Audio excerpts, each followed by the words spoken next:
Aku orang yang seperti apa sih? Yang kemarin mungkin beda dengan sekarang. Misalnya ada teman saya baca, kamu ini orang kayak gimana ya?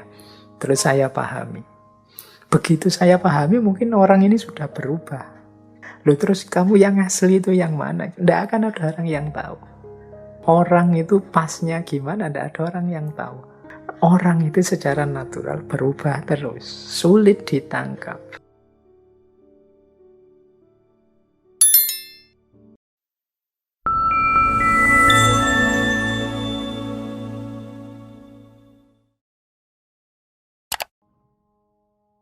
Assalamualaikum warahmatullahi wabarakatuh. Bismillahirrahmanirrahim. Nah, orang yang eksis nantinya, seperti penjelasan tadi ya, orang eksis itu kan berarti orang yang menghidupkan visinya sendiri yang unik. Menghidupkan keinginan, cita-cita, kebaikan, kebenaran versi dirinya. Maka dalam aspek eksistensi itu pasti ada keragaman. Jadi mengapa ada keragaman? Ya setiap orang punya visi sendiri-sendiri, punya pandangan dunia sendiri-sendiri. Sehingga respon setiap orang terhadap hidup ini itu ya pasti saja macam-macam. Ini nanti yang membuat Jaspers tidak setuju adanya satu sistem ontologi, sistem penjelasan tentang realitas yang sifatnya universal. Jadi kalau ada orang bilang dunia ini bla bla bla bla, atau ada orang menjelaskan hidup ini seperti ini, itu kalau versinya Jaspers ya itu versi-versi dari masing-masing yang punya pendapat. Jadi setiap orang ya punya pandangannya sendiri. Setiap orang adalah subjek yang mempersepsi objek sesuai yang dia inginkan, sesuai kacamata yang dia pakai. Jadi setiap orang ini kan subjek yang beda-beda. Fakta dan fenomena yang dilihat mungkin sama. Tapi karena visi hidup, pandangan dunia kita beda-beda, ya akhirnya hasil dari persepsi, hasil dari relasi kita berhadapan dengan hidup ini ya beda-beda. Jadi setiap orang adalah subjek dari objek-objek yang dia baca, yang dia pahami. Jadi ketika semua orang ingin eksis, ya tentu saja buahnya adalah keragaman. Ada banyak persepsi, ada banyak pandangan tentang hidup dan kehidupan ini. Oleh karena itu, tidak mungkin ada satu narasi, satu sistem yang umum, universal, yang penjelasannya mencakup pandangan semua orang. Para filosof itu kan menjelaskan dunia kan juga macam-macam. Teman-teman kalau belajar filsafat kan ya tiap tokoh punya penjelasan sendiri-sendiri. Ya itulah contoh paling sederhana dari keragaman itu.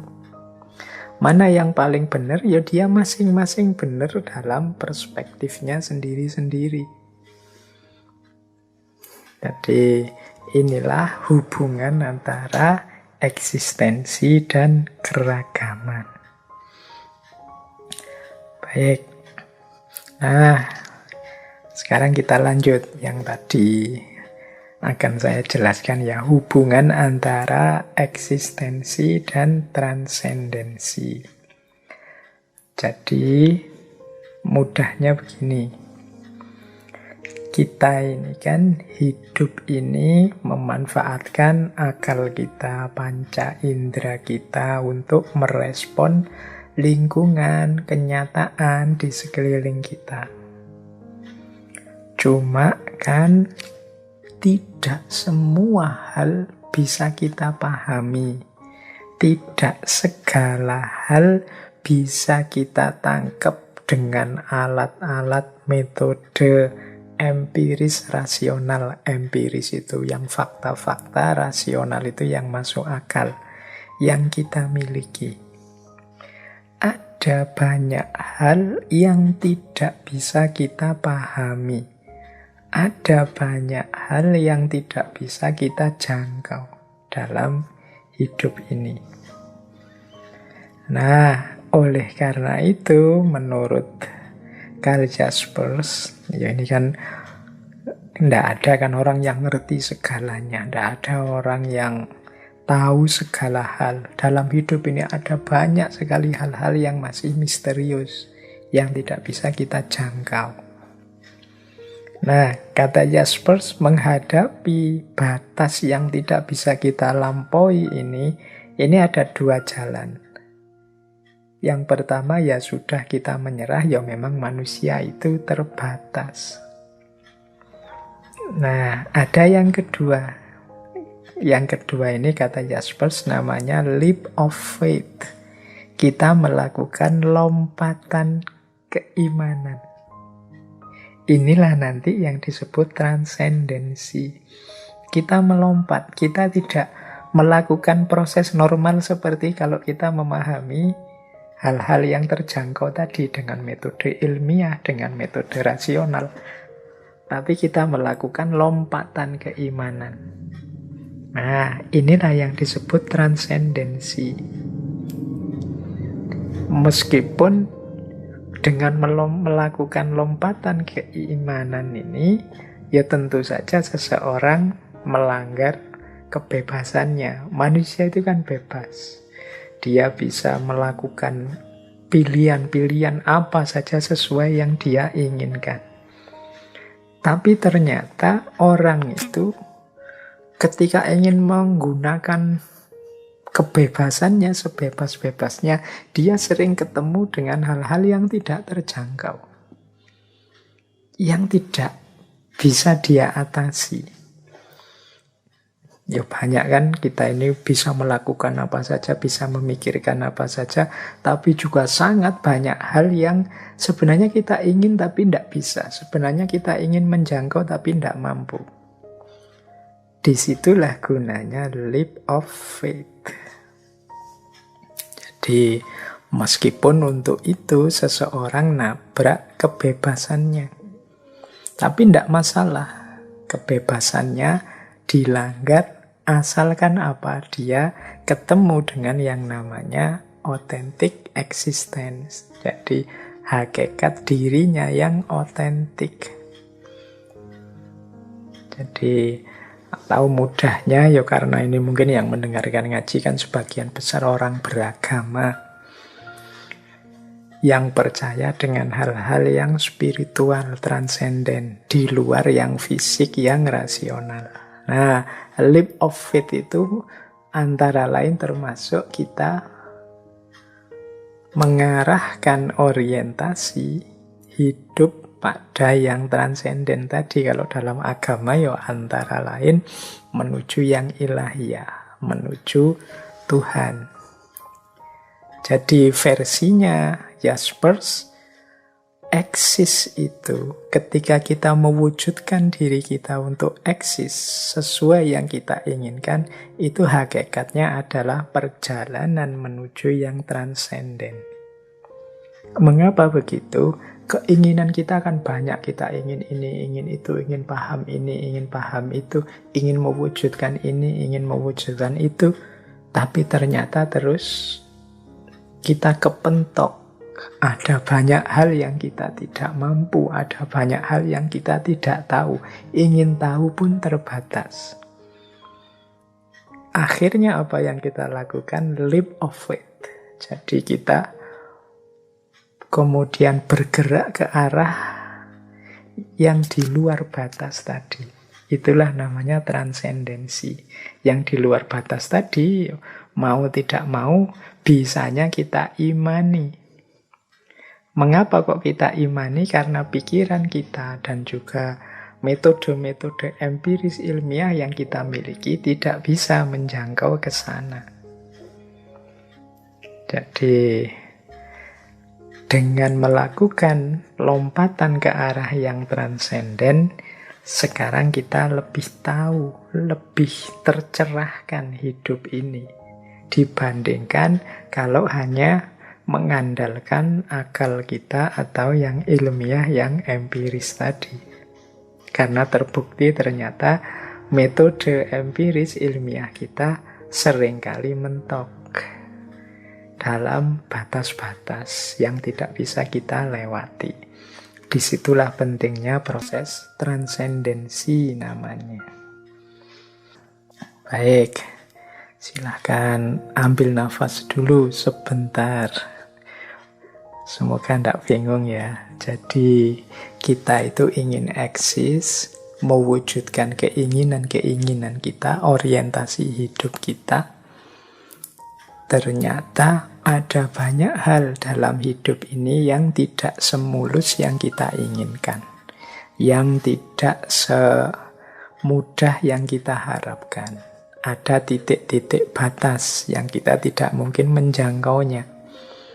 Kita mau menyerah saja atau ambil strategi yang lain. Strategi yang lain itu ya transendensi tadi, melakukan leap of faith, lompatan keimanan.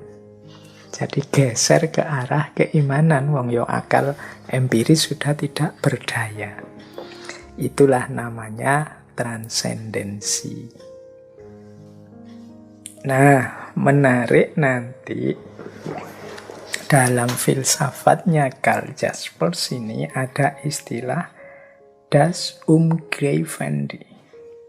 Jadi das Umgreifende itu kalau diterjemahkan dalam bahasa Inggris, the encompassing. Atau bahasa Indonesianya yang meliputi. Bahasa Arabnya muhit. Nah, yang tidak terjangkau tadi oleh pikiran, itu antara lain ya yang melingkupi manusia. Jadi namanya das Umgreifende. Bahasa Jermannya begitu.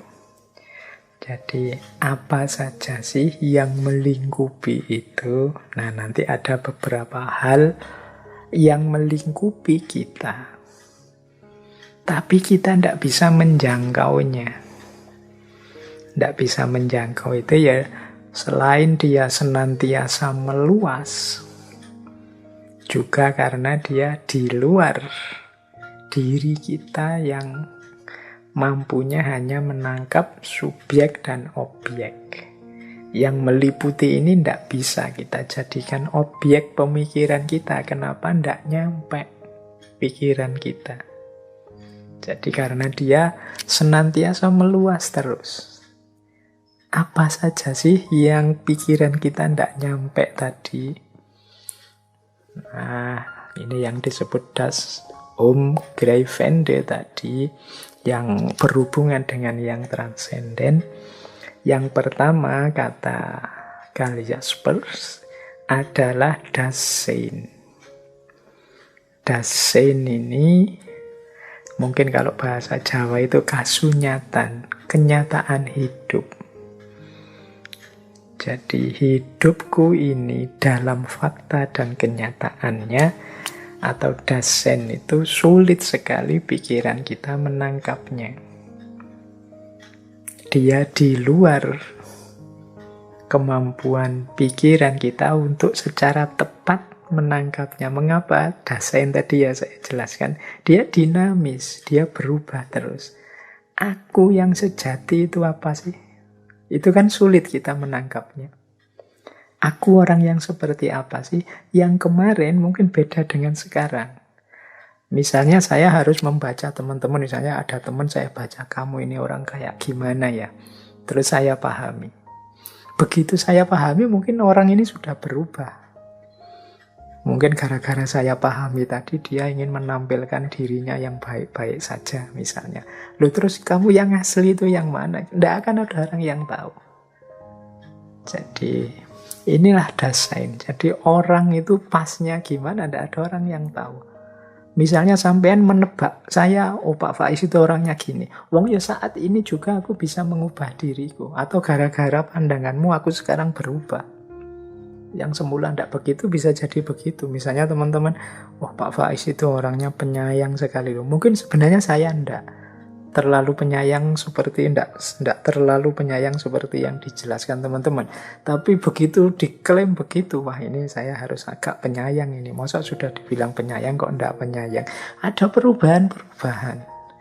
Ya bisa juga sebaliknya.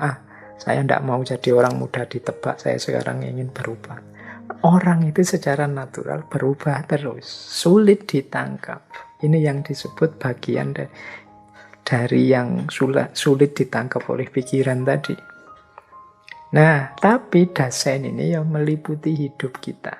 Jadi kita ini hidup kan dari satu fakta diri ke fakta diri yang lain. Dia ada dalam diri kita, tapi susah untuk ditangkap. Yang kedua, kesadaran umum. Kesadaran umum ini sifatnya objektif. Jadi ini seperti saya menjelaskan kemarin ya, mudahnya kesadaran umum itu kayak generasi-generasi. Oh kalau generasi tahun sekian itu cara berpikirnya begini, cara menanggapi hidupnya begini. Ini kesadaran umum. Yang ini juga sama sulitnya ditangkap. Seperti Dasein tadi. Jadi ini sebenarnya objektif, tapi susah dipahami. Susah ditangkap. Kesadaran umum hari ini itu apa? Sebagaimana Dasein, ini juga bisa berubah-ubah. Pikiran kita sulit menangkapnya. Yang ketiga, geis ini jiwa atau roh. Nah, kalau ini mungkin, kalau Dasein tadi kan sisi fisiknya. Kalau roh ini kan sisi batinnya. Dalam diri kita ini kan ada makna-makna. Dalam diri kita ini ada ide-ide, gagasan-gagasan. Tapi juga sama sulitnya. Para filosof itu menjelaskan tentang jiwa, tentang roh itu tidak selesai-selesai. Bahkan Al-Quran bilang, kulir ruhu min amri robbi. Sudahlah, bilang saja kalau ada yang tanya tentang roh, wahai Muhammad, roh itu urusan Tuhan. Wa ma'utitumul ilma illa qalila. Dan engkau tidak diberi pengetahuan tentang roh itu kecuali hanya sedikit. Memang sulit, tapi dia kan ada, nyata, meliputi hidup kita. Itu guys. Kemudian dunia ini. Dunia ini apa sih? Ruang dan waktu tempat kita tinggal ini apa sih? Ya semua filosof, semua sufi, semua teolog berupaya mati-matian menjelaskannya. Tapi tetap tidak ada jawaban final. Tapi kita menerima bahwa kita ini hidup di dalam dunia. Dunia meliputi kita. Kemudian termasuk yang meliputi adalah eksistensi. Nah ini juga sama. Eksistensi itu kan yakin ada, wong setiap orang eksis versi dirinya, tapi kan tidak bisa pasti. Aku seperti apa tidak pasti, yang lain seperti apa tidak pasti.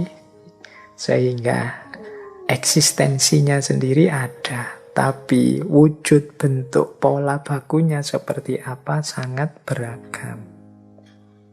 Kemudian transendensi. Transendensi itu ya bagaimana dunia atau ranah yang jadi awal segalanya.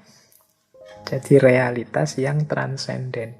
Yang ini kalau hanya pakai akal, pakai pikiran, kata Jasper, sulit kita memahami ranah yang transenden ini. Bisanya kita pahami dari simbol-simbol, dari sifar. Adanya yang transenden. Mudahnya begini loh. Yang transenden itu misalnya, ini kayak kemarin-kemarin sih contoh waktu tasawuf. Kita melihat alam ini. Wah, alam ini kok setertib itu ya. Berarti ada sesuatu yang mengaturnya. Ada sesuatu yang mengendalikannya. Kalau kita yang beragama sih mudah. Tuhan, begitu saja kan. Meskipun oleh Jasper disebutnya yang transenden. Jadi ini juga kan sulit dipahami, sulit dijangkau, tapi meliputi hidup ini. Dan yang terakhir, das Umgreifende itu intelijensi, akal budi kita. Ini juga semacam makhluk misterius juga. Ini kan kita sulit, ini hubungannya apa ya akal dengan otak, dengan pikiran. Bagaimana proses terjadi tahu dan tidak tahu itu dan lain sebagainya. Ini kita menjelaskannya kan sulit. Tapi kita percaya ada. Meskipun penjelasannya tidak mampu kita pastikan. Yang transenden juga begitu. Kita percaya ada, tapi penjelasannya tidak sederhana, tidak bisa hanya pakai akal atau nyari fakta nyatanya saja. Demikian juga dengan Dasein, kesadaran umum tentang jiwa, tentang dunia, tentang eksistensi. Kita percaya itu semua ada, tapi kita tidak bisa menjangkaunya. Tidak seperti saya tahu saat ini sekitar jam 9 lebih sekian. Tidak seperti saya tahu ini laptop, tidak seperti saya tahu ini bantal, dan lain sebagainya. Kita tidak sulit untuk menangkap apa itu Dasein, apa itu kesadaran umum, apa itu jiwa, apa itu dunia, apa itu eksistensi, apa itu yang transenden, apa itu intelijensi. Tapi hal-hal ini meliputi hidup kita, ada di sekeliling kita, meskipun kita tidak bisa memahaminya secara utuh. Itulah mengapa kita perlu melakukan leap of faith. Kita meloncat pada keimanan, kepercayaan. Yang penting kita percaya saja. Nah, makanya penting juga nanti kita jelaskan hubungan antara transendensi dan kepercayaan. Jadi, hakikatnya leap of faith tadi, ya karena meloncat pada kepercayaan dalam transendensi, ya pastinya proses transendensi itu dasarnya ya kita percaya. Kalau kita tidak percaya, berarti kita berhenti pada akal dan empiris yang tadi terbatas, yang tidak bisa nembus banyak hal, termasuk yang meliputi tadi. Menarik dalam pendapatnya Karl Jaspers, orang yang melakukan transendensi berarti dia percaya. Nah, orang yang tidak percaya itu nanti dia paling tidak akan terjebak dalam 3 hal. Ya, tidak percaya kalau bahasa kita sehari-hari mungkin pakai istilah tidak beriman. Orang yang tidak percaya itu dia bisa jatuh pada nihilisme atau jatuh pada demonologi atau jatuh pada deifikasi manusia. Nihilisme itu berarti tidak percaya apapun. Kan banyak orang kemudian ya sudah, itu tidak bisa dijangkau oleh akal, tidak bisa dipahami dengan metode-metode ilmiah, ya sudah berarti tidak ada. Nah, ini namanya nihilis, tidak percaya apapun. Yang dipercaya hanya yang terjangkau saja. Ada yang gaya berpikirnya seperti ini. Kan kalau teman-teman belajar filsafat barat itu ada istilah positivisme logik. Cara berpikir yang logika, yang positivistik. Yang di situ hanya percaya hal-hal yang masuk akal dan ada faktanya. Yang tidak masuk akal, tidak ada faktanya, termasuk yang metafisik, disebut sebagai meaningless. Meaningless itu tidak ada gunanya dibahas. Nah, ini mungkin antara lain ya indikasinya. Jadi orang yang tidak mau melakukan transendensi berarti pengetahuannya sebatas yang mampu dia jangkau saja. Di luar itu dia tidak percaya. ya kemungkinan jatuh pada nihilisme. Atau alternatif kedua, jatuh pada namanya demonologi. Demonologi itu yang transenden tadi diganti dengan hal lain yang sifatnya terjangkau. Misalnya, kalau tadi kan kita membahas Tuhan, membahas hal-hal di luar diri yang tidak terjangkau, kita cukup iman saja. Nah, orang yang tidak mau jatuh pada leap of faith, meloncat pada keimanan, ya dia hanya percaya yang terjangkau oleh akal pikirannya saja.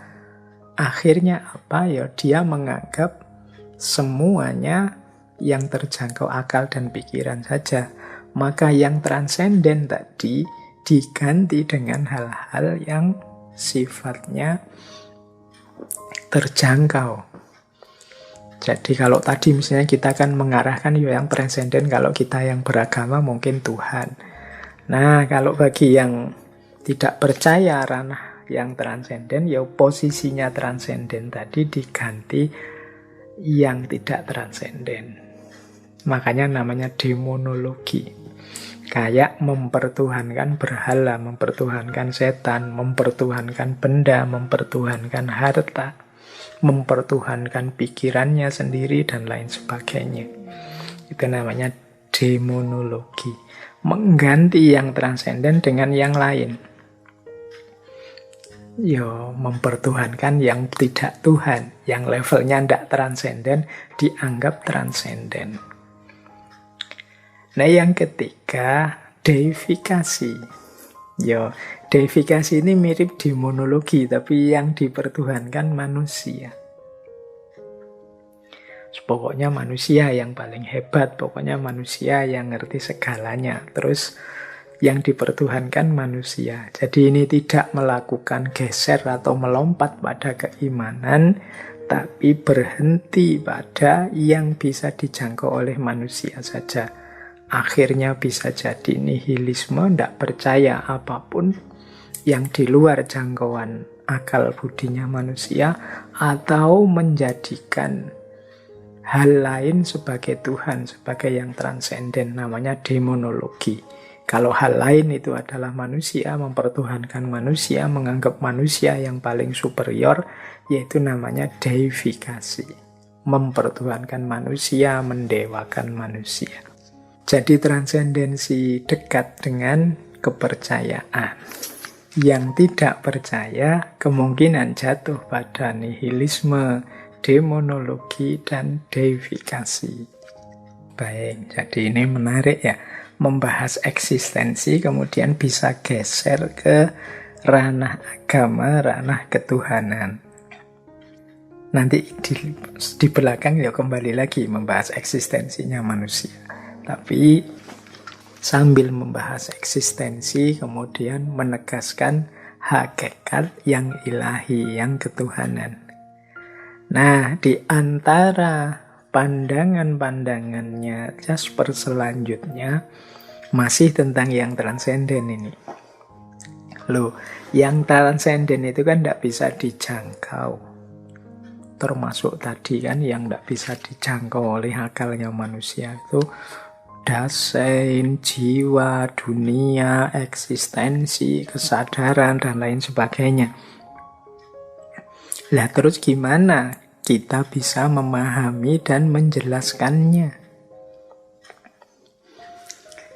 Nah, dari sini nanti muncul gagasan lain dari Karl Jaspers yang terkenal sekali, yaitu Sievers, Friends, atau Jaspers. Jaspers kalau dalam bahasa Inggris.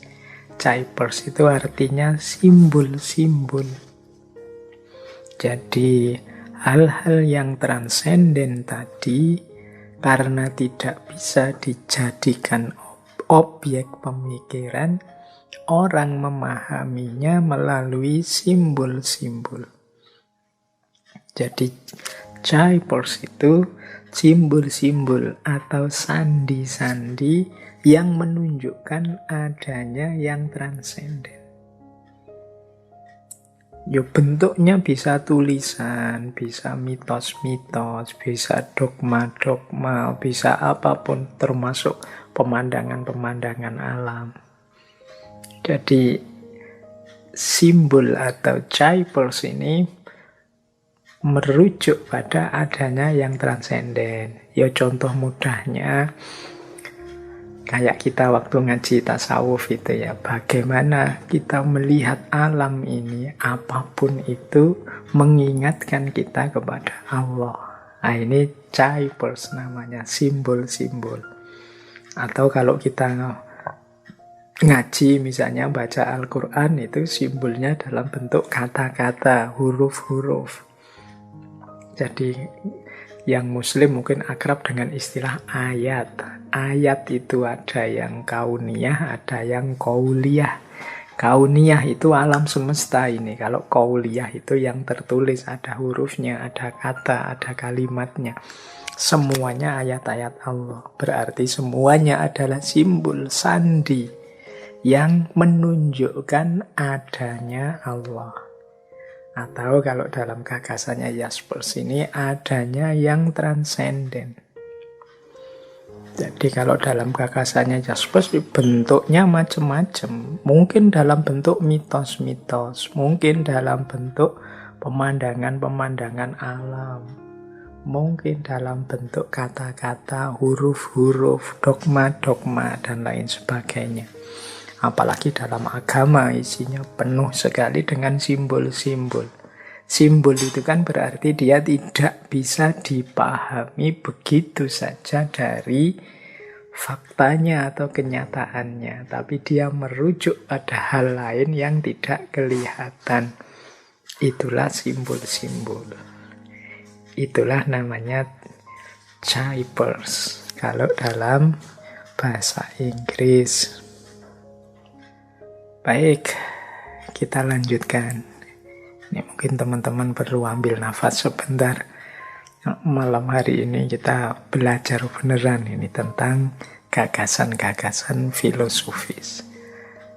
Nah, kita lanjutkan ke salah satu isu yang paling penting dalam tradisi eksistensialisme, yaitu kebebasan.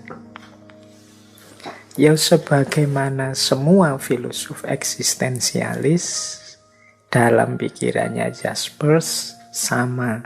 Jadi eksis itu prasyaratnya adalah kebebasan. Bebas itu berarti ya bebas milih, bebas menyadari, bebas mengidentifikasi diri, bebas memutuskan hidup apa yang ingin aku wujudkan.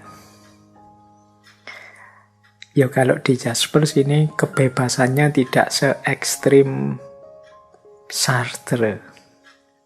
Jadi kalau di Jaspers kebebasan yang dia jelaskan itu masih menyadari adanya determinisme sejarah.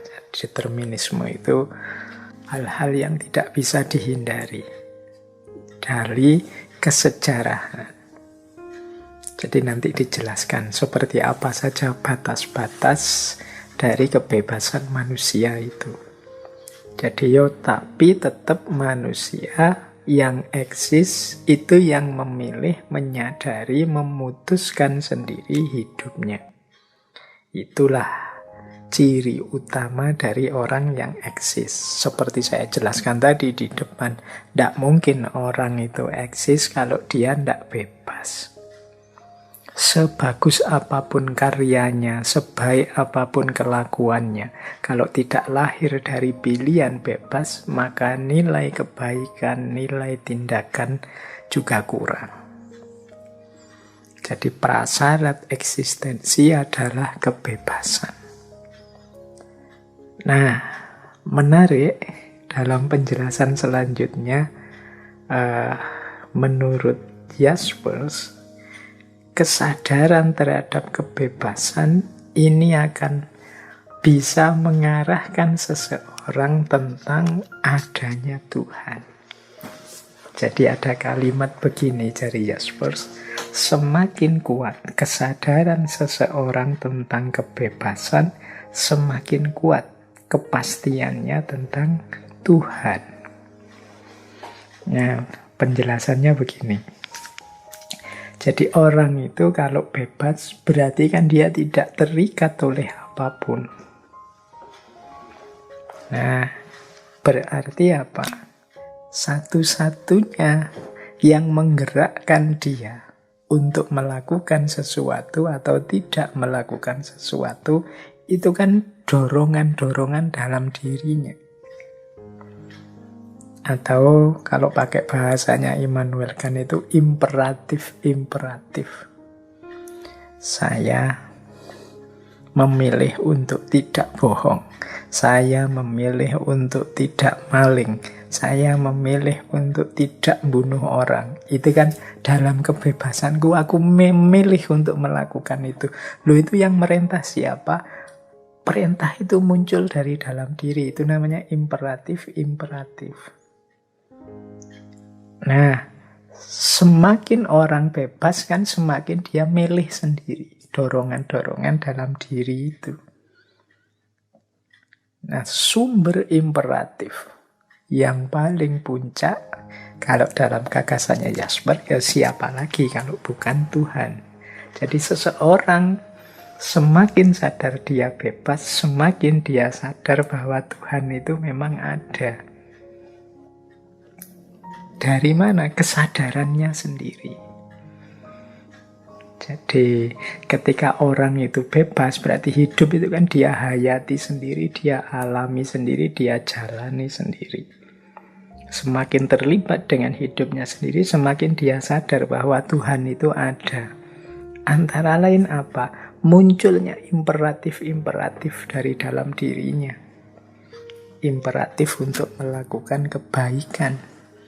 Jadi bukan lewat dogma-dogma, bukan lewat pelajaran-pelajaran agama, tapi dia ngalami sendiri langsung hadirnya Tuhan dalam dirinya. Khususnya ya lewat tadi ya di depan dijelaskan transendensi tadi. Ketika orang itu mau bebas menjalankan apapun yang dia inginkan, sekarang dia menghadapi dirinya sendiri. Wong yo ndak terikat dengan apapun. Dirinya sendiri ini ternyata terbatas sekali. Ada banyak kekurangan-kekurangannya. Ada banyak keterbatasan-keterbatasannya. Disitulah nanti kesadaran tentang yang transenden muncul. Di situ tadi, seperti saya jelaskan, terjadi leap of faith. Lompatan pada keimanan, karena dia sekarang menghayati, merasakan sendiri hadirnya Tuhan. Jadi disitulah rahasia, semakin orang kuat kesadarannya untuk bebas, maka di situ dia semakin pasti tentang adanya Tuhan. Orang yang tidak bebas mungkin diikat oleh orang lain, oleh aturan, oleh dogma, entah oleh apa dalam hidupnya, ketergantungan, keterikatan, kemungkinan dia menghayati langsung, mengalami langsung keberadaannya Tuhan berarti lebih kecil, karena hidupnya sudah disetir oleh dogma-dogma, konsep-konsep, bukan penghayatan langsung. Jadi inilah hubungannya kebebasan dengan agama. Kalau dalam tasawuf kita kenalkan ada makom namanya hurriyah. Jadi orang itu semakin dekat dengan Allah ketika dia semakin bebas dari ikatan-ikatan duniawi. Semakin dia terikat oleh hal-hal duniawi, semakin terhijab, semakin terhalang antara dirinya dengan Allah. Jadi justru harus bebas kita. Jadi biar tambah dekat dengan Allah. Nah inilah namanya eksistensialisme teistik.